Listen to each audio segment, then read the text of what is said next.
Hello friends, எல்லாருக்கும் வணக்கம். Welcome to my channel Mithu fashion. இன்னைக்கு நம்ம மாடி தோட்டத்தில் இருக்க மல்லி வெரைட்டிங்கள்ல நிறைய பூத்துட்டு இருக்க பூச்செடிகளை பற்றி இந்த வீடியோவில் பார்த்துட்டு, இந்த சீசன் முடிஞ்சா கூட தொடர்ந்து பூக்கிறதுக்கு கொடுக்குற உரத்தையும் இந்த வீடியோவில் பார்க்க போகிறோம்.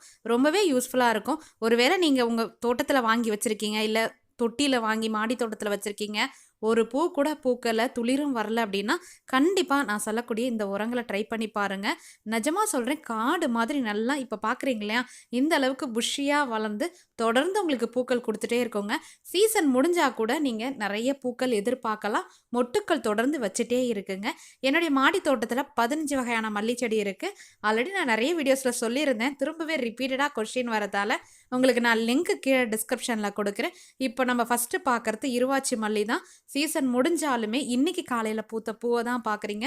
தினமும் எங்களுக்கு தலைக்கு தேவையான அளவுக்கு பூக்கள் பூத்துட்டே இருக்குது. நாங்கள் பூக்களை எப்பொழுதுமே வேஸ்ட் பண்ண மாட்டோம். செடியிலே பூத்து அப்படியே இருக்கட்டும் அப்படின்னு விட மாட்டோம். எடுத்து நம்ம பூஜைக்கு யூஸ் பண்ணுவேன், இல்லை தலையில் கட்டி கூட வச்சுக்குவேன்.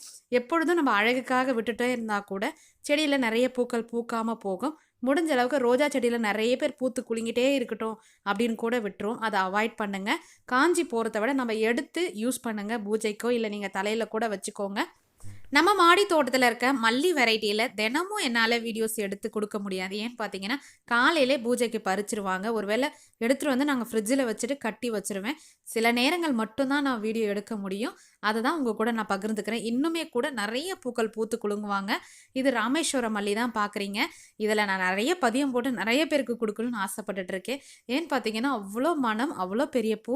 ஒருவேளை பூ கட்ட தெரியாதவங்களுக்கு கூட இந்த பூலாம் வந்து ரொம்ப ஈஸியாக இருக்கும். ஏன்னா அந்த காம்பு பகுதி ரொம்பவே நீட்டமாக இருக்கிறதால, ரெகுலராக பூக்கிறதால மொட்டும் நல்லா பெருசாக இருக்குது. உங்களுக்கு வச்சு கட்டுறதுக்கு ரொம்ப யூஸ்ஃபுல்லாக இருக்கும். ட்ரை பண்ணி பார்க்கலாம். கண்டிப்பாக இது கொடி மாதிரியும் போகுது, செடியாகவும் இருக்குது. இதுதான் நான் ஃபஸ்ட் டைம் 4 வருஷம் கழித்து வாங்கி இப்போ ஒரு வருஷத்துக்குள்ளே ஆக போது. இவ்வளோ பூக்கள் தினமும் கிடைச்சாலே போதுமான அளவு. நம்ம கடையில் போய் பூக்கள் வாங்கணும்னு அவசியம் இருக்காதுங்க. பூஜைக்குமே நாங்கள் யூஸ் பண்ணுறோம்.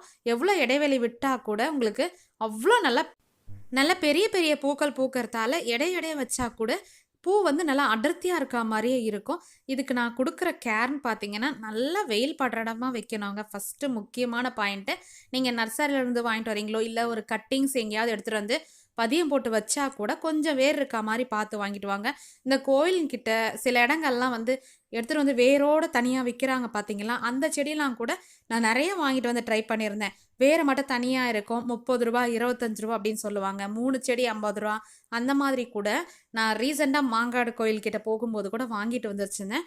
மல்லியும் வச்சுருந்தேன். அப்புறம் நாட்டு பன்னீர் ரோஸ் இருக்கு இல்லையா, இதுவுமே வாங்கிட்டு வந்து நான் ரீபாட் பண்ணி கூட வச்சேங்க. ஆனால் வரவே இல்லை. முடிஞ்ச அளவுக்கு அதே செடி நம்ம நர்சரியில் கூட கவரில் நல்லா வளர்த்து கொடுக்குறாங்க இல்லையா, அது மாதிரி கூட வாங்கிக்கலாம். இல்லை உங்ககிட்ட தெரிஞ்சவங்க கிட்ட கூட நீங்கள் வாங்கி செடியை வச்சு வளர்க்கலாம். ஏன்னா இதெல்லாம் வந்து ரொம்ப நாள் ப்ராசஸ் கழித்து தண்ணி தெளித்து கொண்டு வந்து வைக்கிறாங்க இல்லையா. என்னோடய எக்ஸ்பீரியன்ஸை நான் சொல்கிறேங்க. ஒரு 3 முறை வாங்கியும் ரொம்ப ஆசைப்பட்டு எனக்கு அந்த செடியில் துளிரும் வரல, அப்படியே கருகி போக ஆரம்பித்தது. முடிஞ்ச அளவுக்கு நல்ல வேர் பிடிச்ச செடியாக வச்சு நல்லா பார்க்கும்போதே தெரியும் இந்த செடி நல்லா ஆரோக்கியமாக இருக்குது அப்படின்ட்டு. மல்லி வந்து எப்படி வச்சாலும் வந்துடும். ஆனால் அப்படி வச்சு கூட வராமலே சில நேரம் போச்சு. இந்த ராமேஸ்வர இதழ் மட்டும் பெருசு இல்லைங்க, காம்பும் ஆல்ரெடி சொன்ன மாதிரி நல்ல தண்டியாக பெருசாகவே இருக்குது. கண்டிப்பாக உங்கள் வீட்டில் வளர்த்து பாருங்கள். இது கொடுக்குற கேர், வெயில் ரொம்ப முக்கியம் சொன்னேன் இல்லைங்களா. வாங்கிட்டு வந்து வைக்கிற செடிக்கு மண்கலவை ரொம்ப ரொம்ப முக்கியம். ஏன்னா மண்கலவை நம்ம மாதம் மாற்ற போகிறது கிடையாது. வருஷம் ஆனாலும் சரி. நான் பார்த்தீங்கன்னா ராமேஸ்வர மல்லி வச்சதில் 1 வருஷமாக ஆகுது. இதுக்கு முன்னாடி ராமர் பானம் அந்த மஞ்சள் கலர் அந்த பானையில் வச்சு 4 வருஷத்துக்கு மேலே தான் ஆகுது. இது வரைக்கும் நான் ரீபாட்டே பண்ணலை. இப்போ தான் கொஞ்சம் கிராக் விட்டுருக்கு. திரும்ப ரீபாட் பண்ணி வைக்கணும். அது மற்றபடி நம்ம வருஷம் ரீபாட் பண்ணணுமா அப்படின்னா அவசியமே இல்லைங்க. நீங்கள் ரொம்ப வருஷம் கழித்து கூட ரீபாட் பண்ணலாம். செடியோட ஹைட்டு மண்கலவை போதலை அப்படின்னும் பொழுது ரீபாட் பண்ணி வைக்கிறது ரொம்ப பெஸ்ட்டு. மல்லி செடிக்கெல்லாம் வருஷம் ரீபாட் பண்ண வேண்டியதே கிடையாது. ப்ரூனிங் தான் ரொம்ப ரொம்ப முக்கியம். சீசன் பூத்து முடிஞ்சிடுது இல்லையா, அதுக்கப்புறம் கண்டிப்பாக நீங்கள் கவாத்து பண்ணி விடலைன்னா அடுத்த வருஷத்துக்கு பூக்கள் எதிர்பார்க்க முடியாது. இல்லை ரொம்ப தள்ளி அது எப்போ துளிர் வருதோ அதுக்கப்புறம் தான் பூக்கள் பூக்கும். சீசன் முடிஞ்ச அப்புறம் கூட சில செடிங்களை நம்ம பூக்கள் பார்ப்போம் இல்லையா, அதுக்கு இதுதாங்க ரீசன். முடிஞ்ச அளவுக்கு அந்த சீசன் முடிகிற டைமில் பூக்கள்லாம் முடிஞ்சு அந்த இலைங்களெல்லாம் பழைய இலைங்கள் மாதிரி இருக்கும் பார்த்தீங்களா, அந்த சீசனில் மேக்ஸிமம் நான் ரீபாட் பண்ணும் பொழுதும் சரி, ப்ரூனிங் பண்ணும்போது உங்களுக்கு கண்டிப்பாக நான் வீடியோஸ் கொடுக்குறேன். நம்ம மாடி தோட்டத்தில் இருக்க எல்லா விதமான மல்லி செடிக்கும் இதே மெத்தட் தாங்க நான் ஃபாலோ பண்ணுறேன். தண்ணின்னு பார்த்தீங்கன்னா அந்த மண் கலவை ட்ரை ஆகிறதுக்கு அப்புறம் தான் நான் தண்ணி விடுவேன்.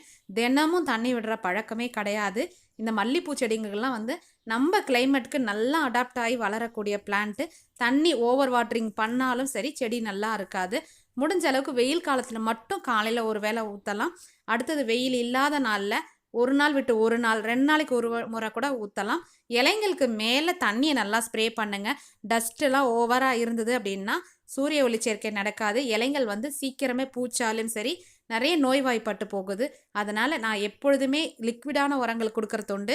கடலை புண்ணாக்கு கரைசல், எள்ளு புண்ணாக்கு கரைசல், கடற்பாசி லிக்விடு, அதே மாதிரி கம்போஸ்ட் டீ வரும் இல்லையா அந்த லிக்விடு, பஞ்சகாவியா, மீன் அமிலம், இது எல்லாமே லிக்விட்ஸ். அதாவது இது கூடவே பார்த்தீங்கன்னா இன்னொன்று முக்கியமானது அரப்பு மோர் கரைசல். இதெல்லாம் வந்து மல்லி செடிக்கு ரொம்ப நல்லா ஹெல்ப் பண்ணும். நம்ம மண் வழியில் எந்த அளவுக்கு செடிக்கு ஒரு மக்கு அளவு கொடுக்குறோமோ இலை வழியாகவும் கண்டிப்பாக ஊட்டம் கொடுங்க. எடுத்து ரொம்ப திக்காகவும் உரத்தை கலந்து கொடுக்காதீங்க.